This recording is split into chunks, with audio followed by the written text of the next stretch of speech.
Yesus, terima kasih untuk hari ini. Kalau sebentar kami mau memulai ibadah, Tuhan yang berkati, kami memberikan yang terbaik untuk Tuhan. Dalam nama Tuhan Yesus, semua yang sudah berdoa, katakan amin. Wah, adik-adik hari ini semangat semua ya. Yes. Good job. Kita mau coba lompat. Oke, good. Sekarang tepuk tangan. Siap ya? When I look up, up, up, I know He's real. When I look down, down, down, I believe what I found. And I look in God's word and I search for Him. He rewards me, 'cause He loves me. Siap ulang dari awal ya? Oke. Tepuk tangan dulu. God made me, He made everything. God loves me, He can do anything. If I run over here, if I run over there, God is everywhere, 'cause He loves me. When I look up, up, up, I know He's real. When I look down, down, down, I believe what I found. When I look in God's word and I search for Him, He rewards me, 'cause He loves me. Kita ulang lebih semangat. Kakak mau dengar suara adik-adik sendiri, oke? Oke. Tepuk tangan.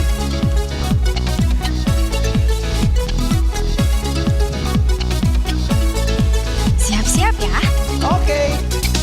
God made me, He made everything. God loves me, He can do anything.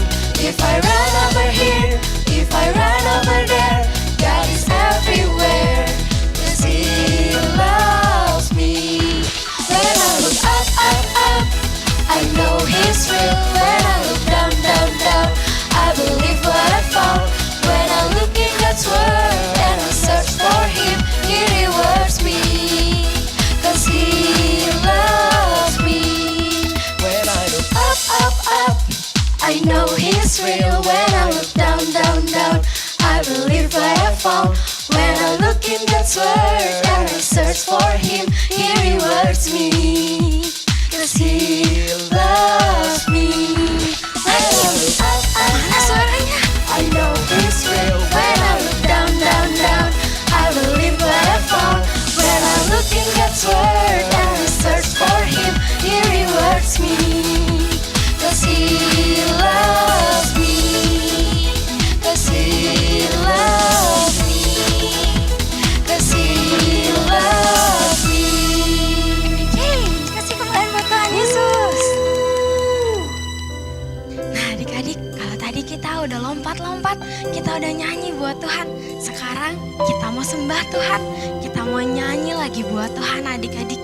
Kita mau say thank you sama Tuhan untuk seminggu ini adik-adik. Kalau Tuhan boleh hadir di setiap hidup kita, Tuhan nemenin kita terus. Yuk kita mau bilang terima kasih Tuhan. Engkau sungguh baik, kasih Kau hadir bagi setiap kami. Engkau Kita mau baik. nyanyi lagu ini bareng-bareng ya.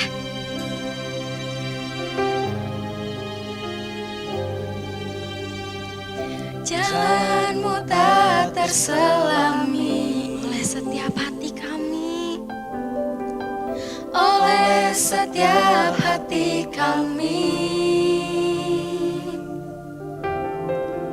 Namun satu hal ku percaya, ada rencana yang indah, ada rencana yang indah. Tiada terduga kasih-Mu Tuhan, tiada terduga kasih-Mu. Heran dan besar bagiku arti kehadiran-Mu, arti kehadiran-Mu selalu nyata di dalam hidupku.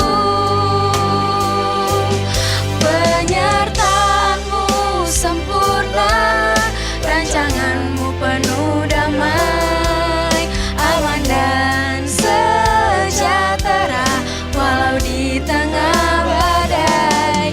Ingin ku selalu bersama, rasakan keindahan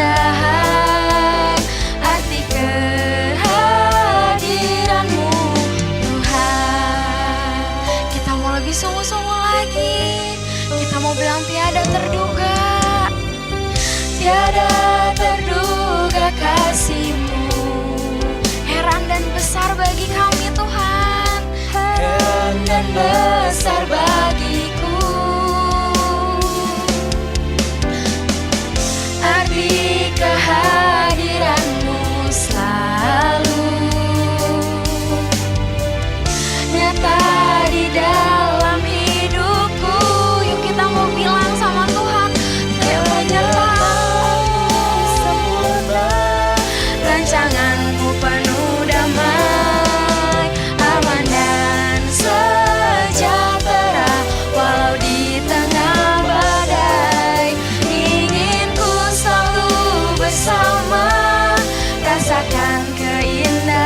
kami bisa duduk diam mendengarkan firman-Mu. Terima kasih Tuhan, hanya di dalam nama Tuhan Yesus. Haleluya, amin. Layangan aku nyangkut. Gimana nih? Shalom adik-adik. Wah, keren semua nih adik-adik. Semangat banget pas puji sembah Tuhan. Sekarang siapin posisi terbaik kamu ya, karena kita mau siap-siap dengerin firman Tuhan. Seneng deh lihat adik-adik yang pada happy dan bersemangat. Yuk kita sama-sama lihat ceritanya. Kira-kira siapa sih Nehemia itu? Apa ada teman adik-adik yang namanya Nehemia juga? Nah, Nehemia ini adalah orang Yahudi yang tinggal di Persia. Nehemia sedih karena kampung halamannya Yerusalem gak punya tembok pertahanan. Coba bayangkan kalau rumah adik-adik gak ada temboknya. Pasti gak enak ya? Gak terlindungi dari panas dan hujan, banyak nyamuk, dan bisa jadi ada pencuri. Karena itu, dengan izin dari raja pada zaman itu, Nehemia akhirnya disuruh pergi dan menjadi pemimpin untuk membangun tembok di Yerusalem. Nehemia ketemu sama teman-temannya yang juga orang Yahudi. Mereka sama-sama giat membangun tembok Yerusalem. Di tengah-tengah pembangunan tembok, Nehemia lihat ada orang-orang yang mukanya murung. Tidak seperti adik-adik yang mukanya semangat untuk dengar firman Tuhan hari ini. Mukanya terlihat lesu, bahkan mengeluh ke Nehemia. Kira-kira kenapa ya? Adik-adik bisa buka di kitab Nehemia pasal 5 ayat 1 sampai 13. Di situ diceritakan ternyata mereka semua mengeluh karena kewalahan dan tertindas sama pejabat-pejabat di Yerusalem nih. Mereka punya anak-anak yang banyak dan harus dikasih makan. Mereka bahkan terpaksa menjual ladangnya loh. Belum lagi ada yang sampai dipaksa kerja supaya bisa makan. Kasihan ya. Mendengar hal itu Nehemia kesal sekali. Coba adik-adik kalau sedang kesal mukanya gimana? Nehemia pun akhirnya protes sama para pejabat di sana. Nehemia bilang tidak seharusnya para pejabat menindas rakyatnya begitu. Tidaklah patut apa yang kamu lakukan itu, katanya. Nehemia juga minta supaya pejabat mengembalikan ladang, kebun, rumah, bahkan menghapus utang rakyatnya loh. Ternyata para pejabat juga mengerti kalau mereka menyusahkan rakyatnya. Jadi mereka mau deh melakukan apa yang diminta Nehemia. Apalagi Nehemia ditunjuk langsung oleh raja untuk jadi pemimpin di sana. Pejabat-pejabat di sana akhirnya nurut deh sama Nehemia. Para rakyat jadi senang dan bersemangat melanjutkan pembangunan tembok Yerusalem bareng sama Nehemia. Nah, tindakan Nehemia ini keren sekali ya adik-adik. Dia punya keinginan yang bagus untuk membangun tembok Yerusalem, kampung halamannya. Dia juga mau membantu orang-orang yang kesusahan dan perlu pertolongan. Kamu juga bisa loh seperti Nehemia. Bukan berarti kamu harus pulang ke kampung halaman dan membangun sesuatu di sana. Kamu bisa mulai dari hal-hal di sekitar kamu. Kalau kamu lihat papa atau mama perlu bantuan, kamu bisa inisiatif bantu. Seperti cuci piring sendiri atau sedikit bersih-bersih rumah. Kalau rumahnya bersih, semua orang jadi nyaman kan? Ketika papa dan mama nasihatin kamu dan kamu nurut, itu juga salah satu bentuk bantuan loh.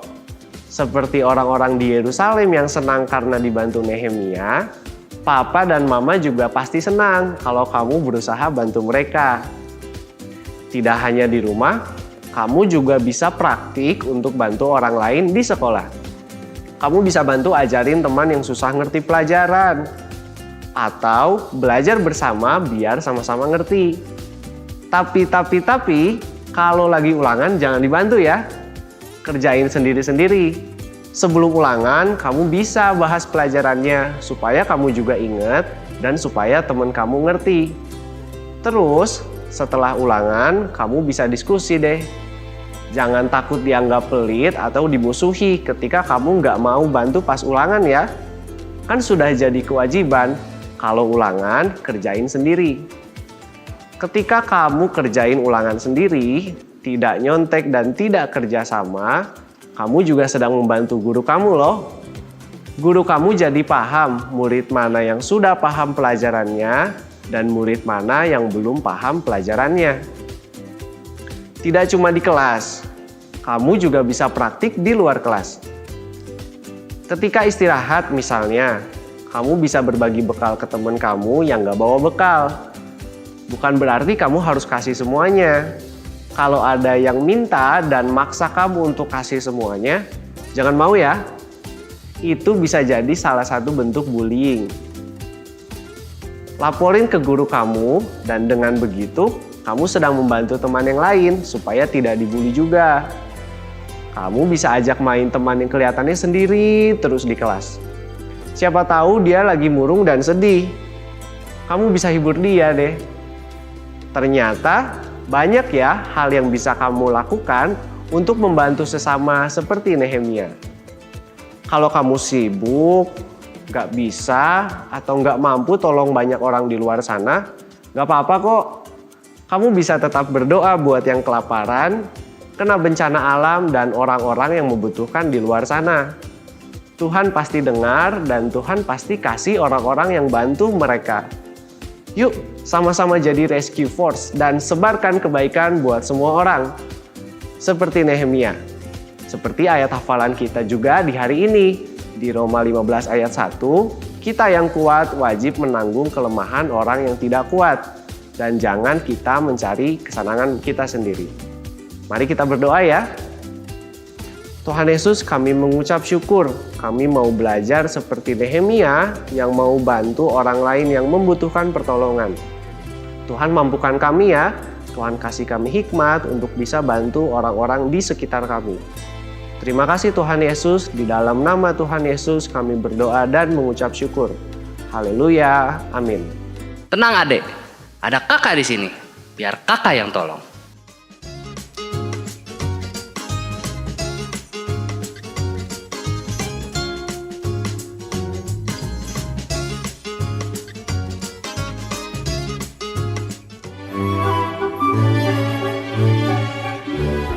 Shalom parents, saat kita mempunyai anak yang berada di dalam situasi sulit misalnya, mungkin anak kita ditempatkan di dalam kelas yang gurunya kurang memahami dia, atau mengalami intimidasi di sekolah dan juga bahkan mengalami kesulitan di dalam mengikuti pelajaran sekolah.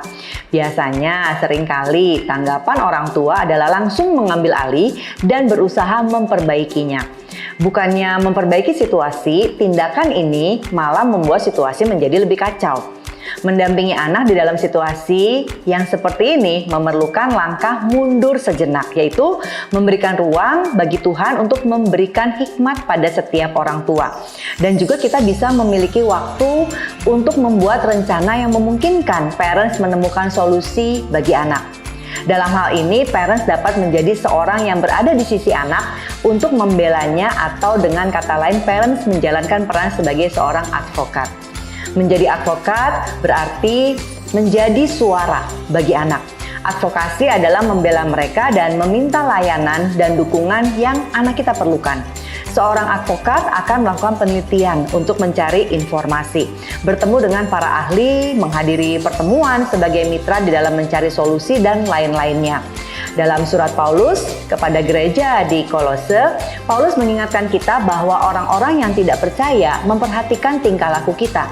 Dalam pengajarannya mengenai kehidupan Kristiani, Paulus mengingatkan kita untuk bermurah hati, menjadi terang dunia dan juga menjadi garam dunia. Bagaimana parents bisa menjadi pembela bagi anak? Yang pertama, parents bisa memulai dikenal di komunitas anak. Pastikan parents terlibat di dalam sekolah anak. Misalnya kegiatan olahraga atau kegiatan di komunitas gereja. Menjadi sukarelawan adalah cara terbaik untuk mengenal para pemimpin, pelatih anak kita, atau mungkin konselor anak kita. Saat parents membantu, parents memiliki pemahaman yang lebih baik tentang lingkungan dan sudah memiliki jembatan komunikasi saat dibutuhkan untuk menjadi pembela atau advokat bagi anak kita. Yang kedua adalah melakukan riset. Sebelum terburu-buru mengatasi suatu persoalan, luangkan waktu untuk mengumpulkan informasi. Baik itu pelaku intimidasi di sekolah, atau guru yang galak pada anak kita, atau masalah kesulitan belajar apa yang dialami oleh anak kita. Luangkan waktu untuk mengumpulkan detailnya. Kemudian libatkan anak di dalam percakapan dan observasi. Jangan takut untuk mencari nasihat profesional, yaitu orang yang luas pengetahuannya atau perspektifnya yang dapat membantu kita untuk mendapatkan sudut pandang yang berbeda di dalam situasi yang sulit ini. Yang ketiga adalah periksa hati kita masing-masing. Luangkan waktu untuk berdoa, memohon pertolongan Tuhan. Kita perlu memeriksa hati kita dan melakukan advokasi dari sikap yang berserah diri kepada Tuhan. Berdoalah untuk semua yang terlibat di dalam situasi ini.